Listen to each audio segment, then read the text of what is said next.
បាទថ្ងៃនេះសូមជួលនៅវីដេអូនៃការបង្រៀនរបស់ខ្ញុំបាទមួយ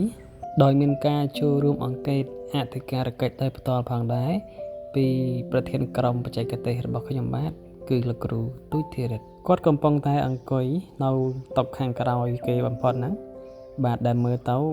ពេលអោសស្តៀងនឹងសិស្សដែរថ្ងៃនេះខ្ញុំបង្រៀនមុខវិជ្ជាសិលធម៌មេរៀនទី2ចំណុចទី3ទី4ទី5ហើយក៏ជាការបង្រៀនម៉ោងទី2ផងដែរក្នុងការបង្រៀននេះខ្ញុំបានជ្រើសរើសយកវិធីសាស្ត្រគោលវិធីសាស្ត្រមជ្ឈមណ្ឌលហើយចំណែកឯយុទ្ធវិធីវិញនោះគឺ quiz trade យុទ្ធវិធីនេះខ្ញុំមិនបានទៅចូលរួមវគ្គសិក្ខាសាលាណាមួយទេខ្ញុំគ្រាន់តែបានស្រាវជ្រាវតាមរយៈប្រព័ន្ធអនឡាញជាពិសេសគឺបណ្ដាញសង្គម YouTube ខ្ញុំឃើញថាយុទ្ធវិធីនេះគឺល្អសម្រាប់សិស្សក៏សាកល្បងយកមកបង្រៀនដើម្បីចង់ដឹងថាតើសិស្សអាចធ្វើបានកម្រិតណាបើសិនជាការបង្រៀនរបស់ខ្ញុំបាទមិនបានល្អសូមលោកគ្រូអ្នកគ្រូមេត្តាអធិស្ឋាននិងចូលរួមកែតម្រូវទាំងអស់គ្នាផងបាទអញ្ចឹងខ្ញុំនឹងធ្វើការរៀបរាប់ក៏ដូចជាពណ៌នាអំពីយុទ្ធវិធីនៃការបង្រៀន quiz trade ដូចតទៅតាមការបង្រៀនរបស់ខ្ញុំជាក់ស្ដែងខ្ញុំតែងតែធ្វើមេរៀនឲ្យសិស្សយកទៅចម្លងដាក់សៀវភៅសរសេរនិងមើលត្រួសឲ្យចាំឲ្យយល់ខ្លះក្នុងយុទ្ធវិធីនេះលោកគ្រូអ្នកគ្រូត្រូវធ្វើកាតឲ្យសិស្ស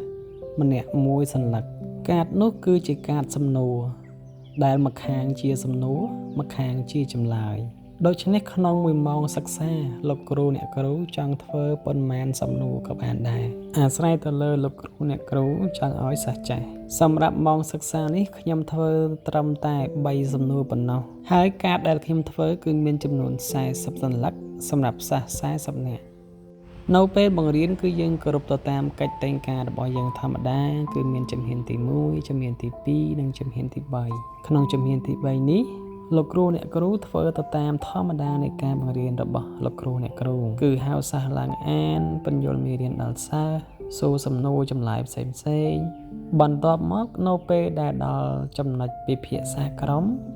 ក្នុងយុទ្ធវិធី quiz trade គឺយើងមិនធ្វើការឲ្យសិស្សពិភាក្សាក្រុមឡើយគឺយើងធ្វើការផ្លាស់ប្ដូរមកចែកកាតសំណួរឲ្យសិស្សវិញមុននឹងចែកកាតទៅឲ្យសិស្សលោកគ្រូអ្នកគ្រូក៏បីបញ្យល់សិស្សអំពីរបៀបនៃការរៀន quiz trade ថាសិស្សត្រូវធ្វើដោយម្តេចខ្លះតើលោកគ្រូអ្នកគ្រូក៏បីប្រាប់សិស្សដោយម្តេចខ្លះបាទមិនលំបាកនោះទេលោកគ្រូអ្នកគ្រូគ្រាន់តែប្រាប់សិស្សថាលោកគ្រូអ្នកគ្រូនឹងចែកកាតទៅឲ្យសិស្សម្នាក់មួយសន្លឹកបន្ទាប់ពីទទួលបានកាតពីលោកគ្រូអ្នកគ្រូប្អូនត្រូវទៅរកដៃគូដើម្បីកុំឲ្យលំបាកដៃគូរបស់ប្អូនអាចជាអ្នកដែលអង្គុយជាមួយប្អូនឬមួយក៏អ្នកដែលអង្គុយនៅពីខាងមុខឬមួយក៏នៅពីខាងក្រោយប្អូនផ្ទាល់តែម្ដងប្អូនត្រូវលើកសំណួរដែលលោកគ្រូអ្នកគ្រូចែកឲ្យទៅដៃគូរបស់ប្អូនឆ្លើយក្នុងករណីដែលដៃគូរបស់ប្អូនឆ្លើយមិនរួចនៅមួយផ្នែកទៀតវាមានចម្លើយដូច្នេះប្អូនអាចប្រាប់ពួកគេបានបន្ទាប់ពីប្រាប់ក៏ដូចជាការតម្រូវដល់ដៃគូរបស់ប្អូនដែលឆ្លើយមិនរួចហើយប្អូនឲ្យពួកគេឆ្លើយម្ដងទៀតតើត្រឹមត្រូវឬមួយក៏យ៉ាងណាបើដៃគូរបស់ប្អូនឆ្លើយត្រឹមត្រូវហើយដៃគូរបស់ប្អូនត្រូវឲ្យសំណួរមកឲ្យប្អូនឆ្លើយម្ដងពេលប្អូនឆ្លើយទៅវិញទៅមកត្រឹមត្រូវទាំងអស់គ្នា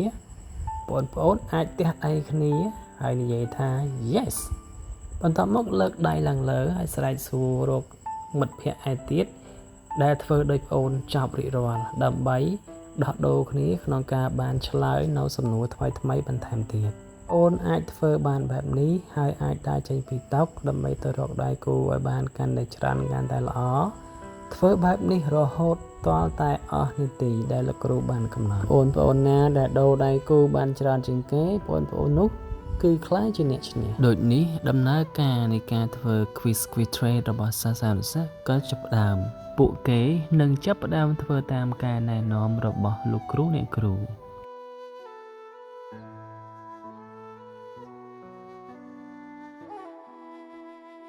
ពួកគេនឹងធ្វើការផ្លាស់ប្ដូរគ្នាសួរនៅពេលដែលមិត្តភ័ក្តិឬក៏ដៃគូរបស់គេម្នាក់ទៀតឆ្លើយបានត្រឹមត្រូវកំឡុងពេលដែលសិស្សានុសិស្សកំពុងតែសាកសួរនិងឆ្លើយទៅវិញទៅមក លោកគ្រូអ្នកគ្រូក៏បីដើរមើលពួកគេផងដែរក៏ដូចជាចូលស្ដាប់ដៃគូមួយទៅមួយថាតើពួកគេបានសាកសួរគ្នាក៏ដូចជាឆ្លើយល្អកម្រិតណានៅពេលដែលអស់នាទីលោកគ្រូអ្នកគ្រូត្រូវប្រមូលកាតសំណួរចម្លើយត្រឡប់មកវិញហើយអាចហៅសិស្ស3 4 5នាក់តាមពេលវេលាជាក់ស្ដែងដើម្បីសួរគាត់ឡើងវិញពីសំណួរចម្លើយដែលពួកគាត់បានអនុវត្តជាមួយមិត្តភ័ក្តិអាម៉ាញ់មិញនេះបន្ទាប់ពីសាកសួរបុកសរុបរួចកុំភ្លេចដាក់កិច្ចការផ្ទះឲ្យពួកគាត់ពី3សំណួរផងបន្ទាប់ពីបង្រៀនបានចប់សពគ្រប់ហើយខ្ញុំបានក៏ទៅកន្លែងលោកគ្រូដែលជាប្រធានក្រុមបច្ចេកទេសដើម្បីស្ដាប់មតិយោបល់ក៏ដូចជាការណែនាំបន្ថែមទៀតអំពីលោកប្រធានថាតើការបង្រៀនរបស់យើងអំបញ្ញមិញនេះមានចំណុចល្អនិងចំណុចខ្វះខាតត្រង់កន្លែងណាខ្លះដើម្បីធ្វើការកែសម្រួលឲ្យកាន់តែល្អប្រសើរថែមទៀតនៅពេលបង្រៀនលើកក្រោយវីដេអូនៃការបង្រៀនរបស់ខ្ញុំបាទគឺមានត្រឹមតែប៉ុណ្ណេះបើមានតោះខុសត្រង់ចំណុចណាសូមមេត្តាអធិស្ឋានដល់ខ្ញុំបាទផងដូច្នេះខ្ញុំបាទសូមគោរពអរគុណសូមជម្រាបលា